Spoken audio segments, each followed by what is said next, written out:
आपल्या चॅनलवर सगळ्यांचं अगदी मनापासून स्वागत आहे। तर बघा, गाय वासरूची मूर्ती जी आहे जर आपल्या घरामध्ये असेल तर ती आपण देवघरात ठेवलेली आहे का? देवघरात गाय वासरूची मूर्ती ठेवणं खरंच योग्य आहे का? मग जर ती योग्य असेल तर तिची दिशा कुठली? त्याचबरोबर देवघराशिवाय आपण ही मूर्ती कुठे ठेवू शकतो हे आपण आजच्या व्हिडिओमध्ये बघणार आहोत। तर आपल्या घरामध्ये योग्य जागा कुठली आहे गाय वासरूच्या मूर्तीसाठी हे पण मी तुम्हाला सांगणार आहे। बरेच जण देवघरामध्येच गाय वासरूची मूर्ती ही ठेवत असतात, तर हे चुकीचं आहे की बरोबर आहे हे पण मी तुम्हाला सांगणार आहे। त्याचबरोबर गाय वासरूची जी मूर्ती आहे तिची दिशा कुठली पाहिजे हे आपण बघणार आहोत। ही मूर्ती कशी पाहिजे हे पण मी तुम्हाला सांगणार आहे, तर नक्कीच तुम्ही हा व्हिडिओ बघा। तर गाय वासरूची मूर्ती घरामध्ये असणं हे खूप जास्त शुभकारक मानलं गेलेलं आहे। हिंदू धर्मशास्त्रामध्ये गायीला खूप जास्त महत्त्व आहे। 33 कोटी देव गायीमध्ये असतात आणि बघा, फक्त आपण गायीचं जर पूजन केलं तर आपल्याला सर्व देवांचं पूजन केल्याचं पुण्य प्राप्त होत असतं असं म्हटलं जातं। त्यामुळे बघा, गाई वासराची मूर्ती आपल्या घरामध्ये तुम्ही जरूर आणा। तुमच्या घरामध्ये ही मूर्ती नसेल तरी देखील आपल्याला ही गाय वासरूची मूर्ती आवर्जून आणायची आहे।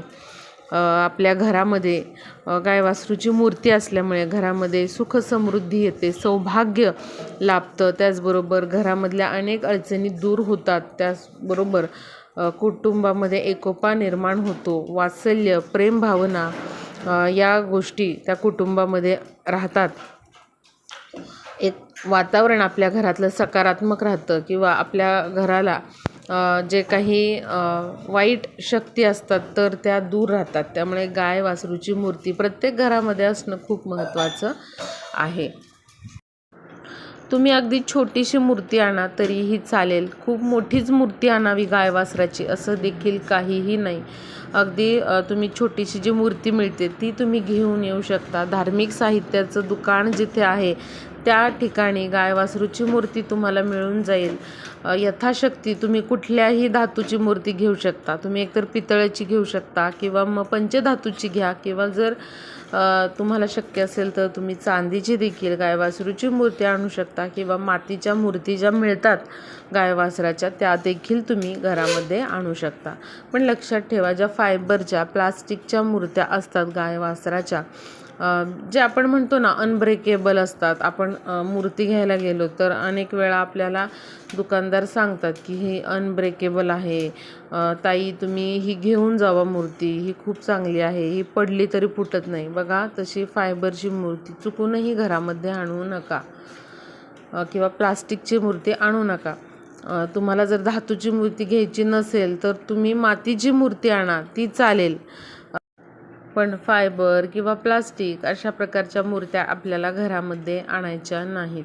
कारण बघा, जेव्हा आपण फायबर किंवा प्लास्टिकची मूर्ती घरामध्ये आणतो तेव्हा कुठल्याच प्रकारचं देवत्व त्या मूर्तीमध्ये उतरत नाही। जर तुम्ही धातूची किंवा मातीची मूर्ती आणली तर बघा, आपल्या घरामध्ये एक प्रकारची सकारात्मक ऊर्जा प्रवाहित होत असते। त्या मूर्तीमध्ये एक प्रकारचा एक सकारात्मक ऊर्जा जी असते तर ती तयार होत असते। पण फायबर किंवा प्लास्टिकच्या मूर्तीमध्ये अशा प्रकारे कुठल्याच प्रकारची सकारात्मक कधीच तयार होत नाही। त्यामुळे आपल्याला कधीच प्लास्टिकची किंवा फायबरची मूर्ती आणायची नाही, हे लक्षात घ्या।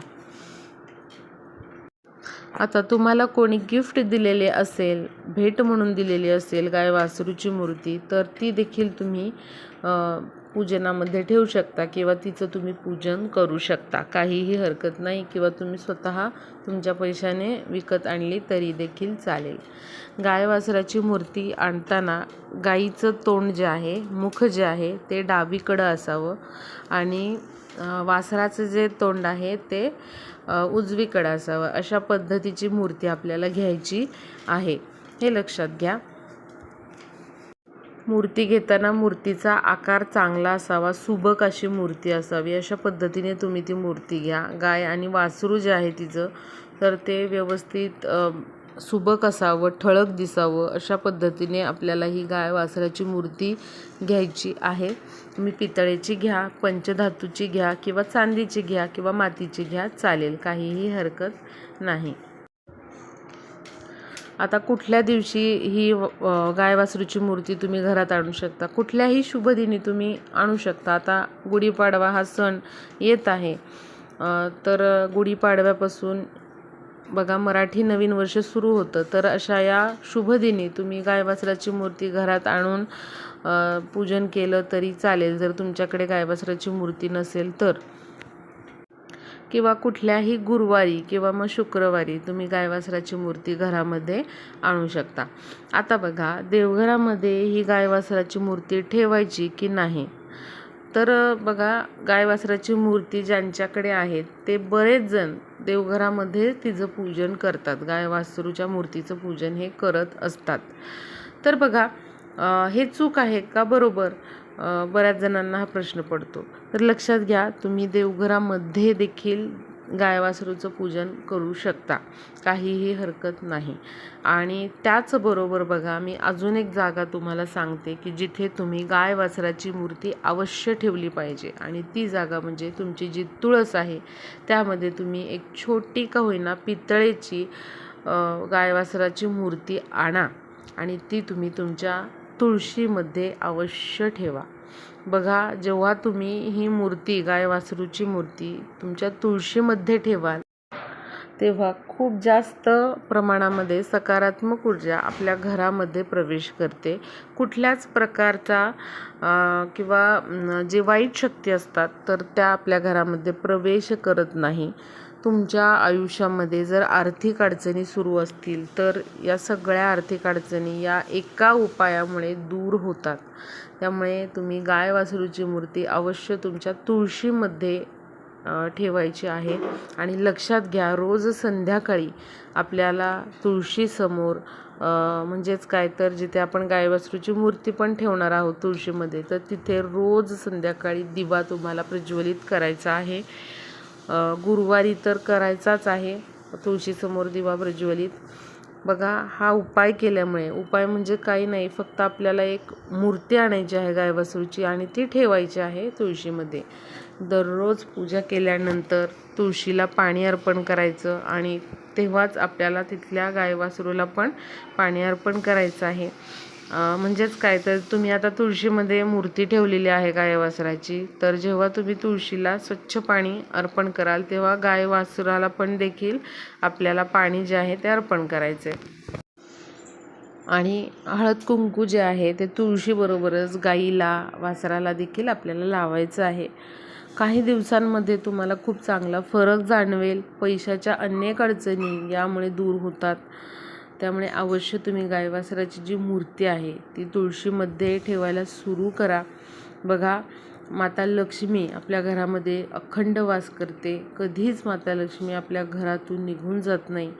त्यामुळे आपल्याला गाय वासराची मूर्ती अवश्य तुळशीत ठेवायची आहे. आता बऱ्याच जणांना असा प्रश्न पडेल की ताई, आम्ही गाय वासरूची मूर्ती तर देवघरात ठेवलेली आहे, मग आता काय करायचं, कारण आम्हाला आता तुळशीमध्ये पण ठेवायची आहे गाय वासराची मूर्ती.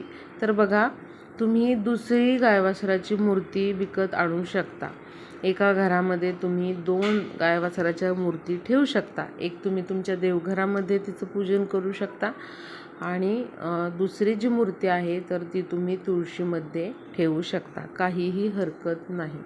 फक्त डबल मूर्त्या आपल्याला देवघरातच पूजायच्या नाही आहेत. म्हणजे तुम्ही 2 गाय वासराच्या मूर्त्या घेतलेल्या आहेत आणि त्या दोन्ही तुम्ही देवघरात ठेवलेल्या आहेत, हे चुकीचं आहे. पण बघा, तुम्ही एक मूर्ती ठेवलेली आहे देवघरामध्ये आणि तुम्हाला तुळशीमध्ये पण ठेवायची आहे, त्यासाठी तुम्ही दुसरी मूर्ती नक्कीच खरेदी करू शकता आणि तुम्ही एखाद्या शुभदिनी ती अवश्य तुमच्या तुळशीमध्ये ठेवा. शुभदिनी म्हणा किंवा गुरुवारी तुम्ही गाय वासराला किंवा मग तुळशीला तिथे एखादं पिवळं फूल ठेवलं तरीही चालेल.